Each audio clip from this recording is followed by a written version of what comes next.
¿Qué tal? ¿Cómo les va? Hoy es lunes santo y no puedo menos que recordar los acontecimientos que sucedieron en ese día. Básicamente consideramos que pasaron dos cosas ese día y es la maldición de la higuera estéril y la purificación del templo. En este video vamos a tratar el primero de los temas, cuando Jesús pasa frente a una higuera y la maldice. Es algo atípico, es algo distinto a lo que habitualmente él hacía, él bendecía y sin embargo tenemos este episodio que a veces nos cuesta explicarlo, pero cuando uno se mete un poquito en el trasfondo y ve lo que quiso hacer Jesús, realmente puede llegar a un entendimiento distinto de los acontecimientos. Vamos a leer el texto bíblico en Marcos capítulo 11, versículo 12 al 14. Al día siguiente, cuando salieron de Betania, tuvo hambre y viendo de lejos una higuera que tenía hojas, fue a ver si tal vez hallaba en ella algo. Pero cuando llegó a ella, nada halló sino hojas, pues no era tiempo de higos. Entonces Jesús dijo a la higuera: nunca jamás coma nadie fruto de ti. Y lo oyeron sus discípulos. ¿Saben que este episodio está registrado en los tres sinópticos, de Mateo, Marcos y Lucas? Y hemos escogido el relato de Marcos porque realiza como un entretejido, ¿no? Relaciona este episodio con el siguiente, con el que acabo de mencionar, la purificación del templo. Ah, entonces, bien, vamos a verlo. eh, Nos ayuda a encontrarle sentido. He puesto este mapita aquí al costado porque dice que salieron de Betania. Betania era una ciudad tan cercana a Jerusalén que en muchos mapas no la ponían. Estaba ubicado más o menos, me fui, a 3 kilómetros de Jerusalén. Sí, Jerusalén era una ciudad populosa, tenía muchos habitantes, mucha vida, mucha actividad. Y entendemos que Jesús, cuando iba a Jerusalén, los judíos por lo general iban por lo menos una vez al año a Jerusalén, al templo, a alguna de las fiestas judías. Eh, Tenemos varios registros de que Jesús fue para la Pascua. Entonces, por lo menos una vez al año él iba a Jerusalén y Jesús no paraba en Jerusalén, sino que paraba en Betania.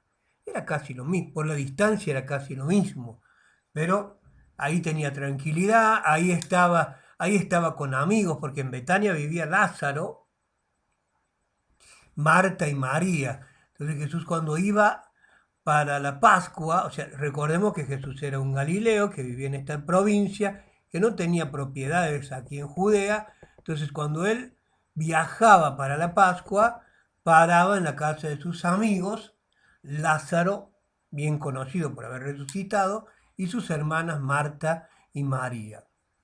Dice que cuando salió de Betania y se dirigía hacia Jerusalén, tuvo hambre y viendo de lejos una higuera que tenía hojas, fue a ver si tal vez hallaba en ella algo, pero cuando llegó a ella nada halló sino hojas. Y hemos ahí destacado, hay un par de frases que hemos destacado en este versículo: nada halló sino hojas, y la siguiente frase es: pues no era tiempo de higos. Entonces dice que Jesús siguió, le dijo a esa higuera: nunca nadie coma fruto de ti, y siguió, y los discípulos lo oyeron. ¿Sí? El relato de Mateo y de Lucas es distinto porque nos cuenta como que pasa todo en una misma situación y Marcos lo hace en dos etapas. Entonces, acá Jesús maldice a la higuera, luego van a Jerusalén, purifica el templo y cuando vuelven ven que la higuera se había secado. O sea que te la muestra en dos etapas.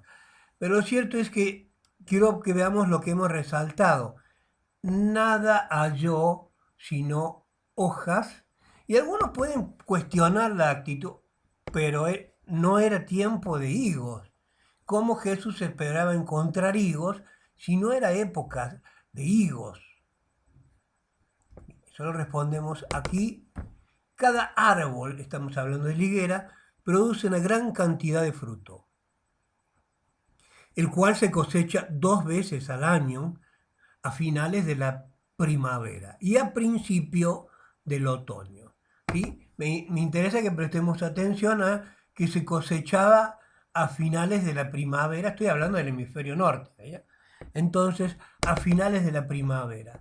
Y la Pascua, si uno mira el calendario, se celebra al principio de la primavera del hemisferio norte.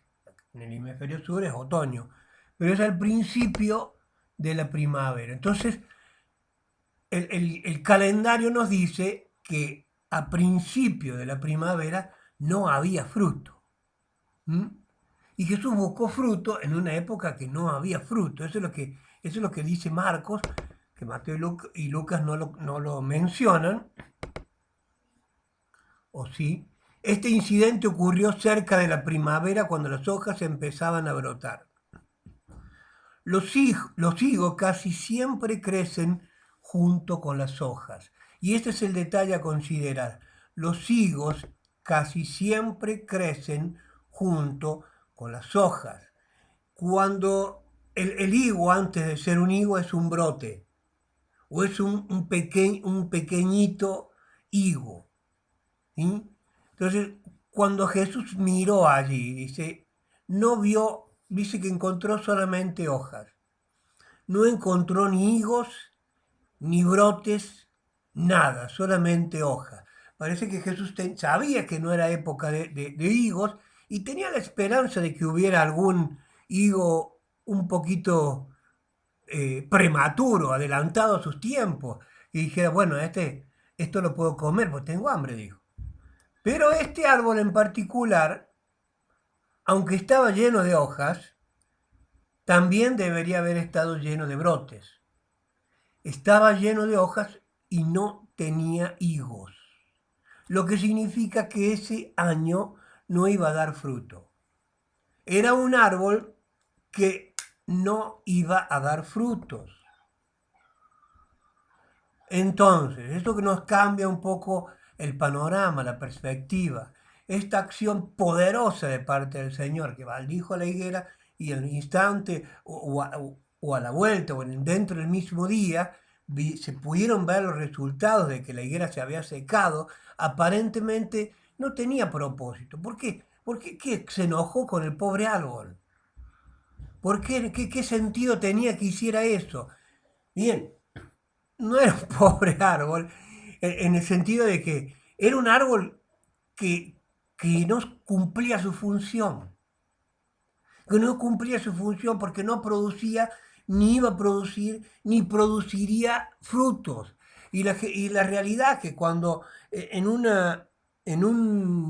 poblado, en un lugar donde la agricultura es la principal fuente de sustento, el aprovechamiento de la tierra es importante. Entonces, si no da fruto, se quita y se aprovecha la tierra con otro cultivo. A veces nosotros, los que no somos de ese contexto, de esa realidad, de depender de lo que se cultiva, tal vez de los que me estén viendo entiendan lo que le estoy diciendo, pero la realidad es que muchos de nosotros no entendemos por eso, porque no lo vivimos. Entonces, el que vive de la tierra dice, yo necesito esta tierra para algo que me dé fruto. Esto no me está dando fruto, y bien, lo quito. Dice, fíjese que escogí Marcos por esta frase que he puesto acá. Marcos entreteje este episodio de la higuera estéril, que lo hace en dos partes, y en medio, tipo sándwich, está la maldición de la... No, perdón, está la purificación del templo. Nos da un entendimiento mayor, nos hace entender un propósito simbólico. Jesús maldijo la higuera, no porque estuviera enojado, no porque no le importara la ecología ni nada de eso, sino porque él tenía un propósito simbólico mucho mayor, porque el propósito por el cual Jesús vino a este mundo no fue para cuidar la ecología y cuidar las higueras, sino que vino para ser nuestro Salvador y para darle en primer lugar la oportunidad de salvación al pueblo de Israel. Y Dios estaba hablando al pueblo de Israel. En el video anterior yo hablé de que Jesús estaba hablando con una voz muy clara al pueblo de Israel. Esta es tu última oportunidad. Era una zamarreada. Jesús estaba zamarreando al pueblo judío. Primero lo hizo con la entrada a Jerusalén, mostrándose como el Mesías. Ahora lo hace con la higuera, dándoles el mensaje de que si no dan fruto, van a ser quitados.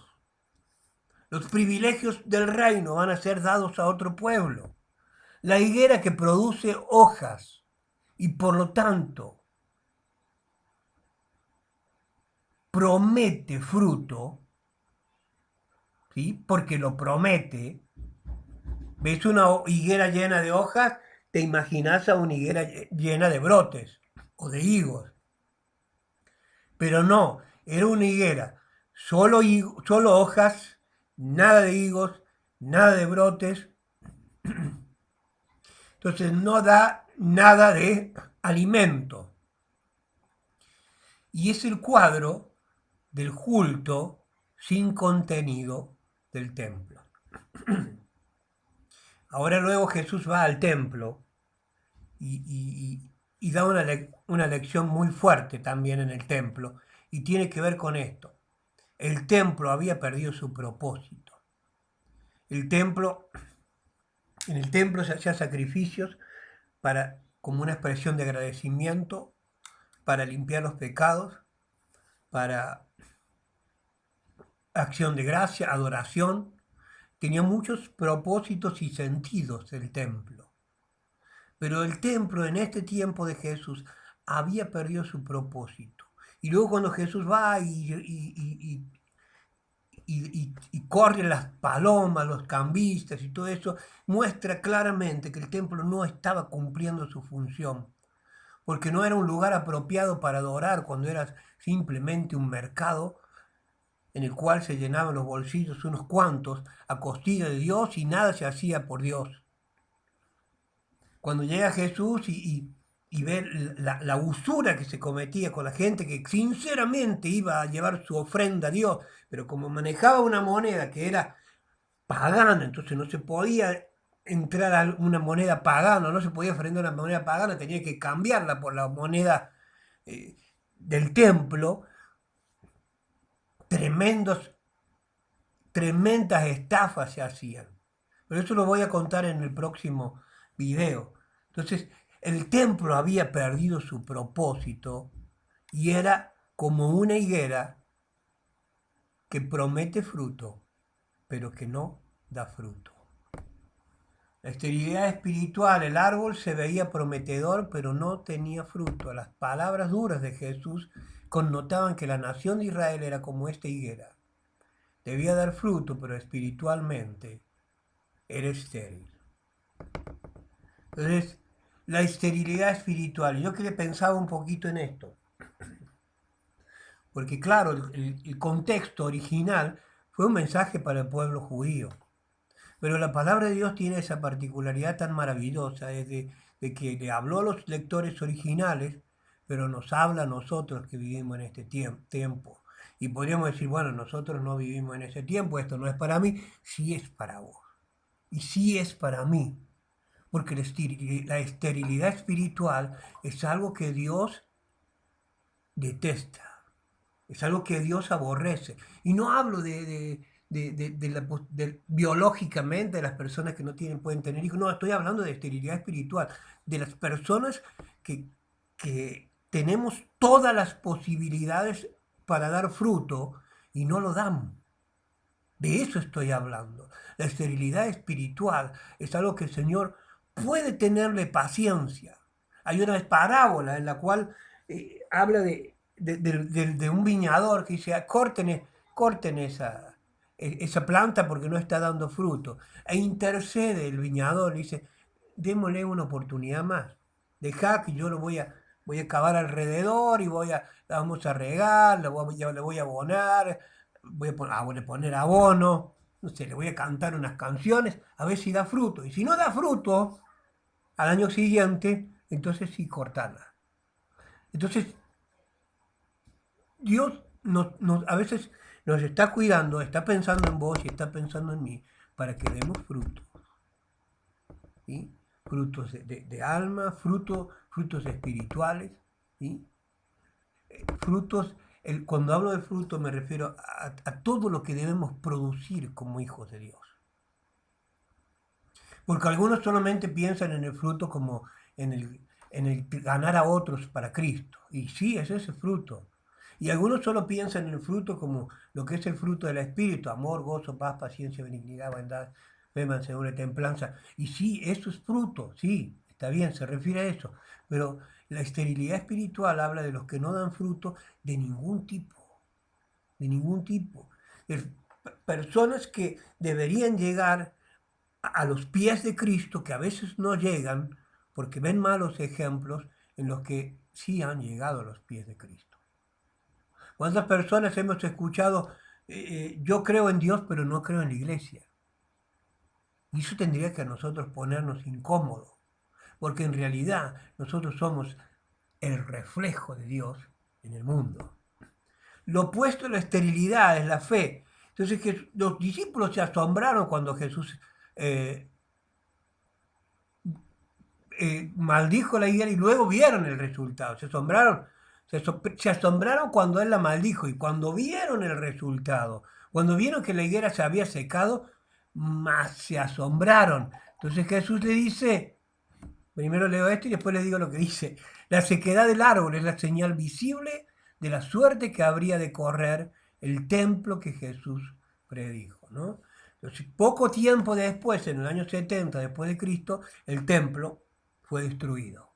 Y hasta el día de hoy, los, los judíos no tienen un templo para ofrecer sacrificios y llevar sus ofrendas. Sinagoga sí, pero no el templo. Fue el poder de la palabra. Ellos se asombraron cuando vieron la higuera. Acá están en esta foto, todos mirando suponemos que es una higuera seca, pero dice: fue el poder de la palabra de Jesús que impresionó a los discípulos. Y Jesús usó el incidente como un modelo del poder disponible para el que tiene fe. Y acá, a más de hablarnos Dios de la esterilidad, nos habla del desafío de tener fe. ¿Sí? Y Jesús dice: ven, yo con mi palabra, simplemente con mi palabra, mira cómo se secó de raíz esta higuera. Es porque tengo fe. Y ustedes necesitan tener fe. Marcos capítulo 11, del 20 al 24, dice: y pasándola por la mañana vieron que la higuera se había secado desde las raíces. Y entonces Pedro, acordándose, le dijo: maestro, mira la higuera que maldijiste, se ha secado. Pero se acordó que Jesús le había maldicho y le dijo: mirá, se ha secado. Y reprendiendo a Jesús le dice: tened fe en Dios. Nos da una clave, no para andar maldiciendo, porque el asunto era que él tenía un propósito con la maldición, era un mensaje que él estaba transmitiendo, pero sí podemos hacer cosas similares y mayores siempre que tengan un propósito divino, ¿sí? Tened fe en Dios. La clave para hacer cosas similares y mayores es tener fe en Dios, porque de cierto os digo que cualquiera que le dijere a este monte: quítate y échate en el mar, y no dudar en su corazón. O sea que no dudar en el corazón quiere decir que la duda es, es lo opuesto a lo que se dice. Acá está diciendo: si decís una cosa, en tu corazón tiene que haber un amén, no una duda.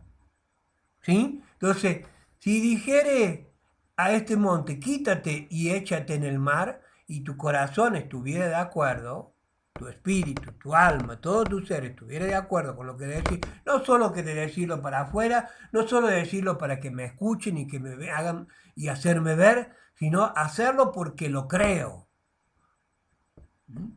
Tenés que hacerlo, sino que creyere que será hecho lo que dice, lo que diga le será hecho. Por lo tanto os digo que todo lo que pidiereis orando, creed que lo recibiréis y os vendrá.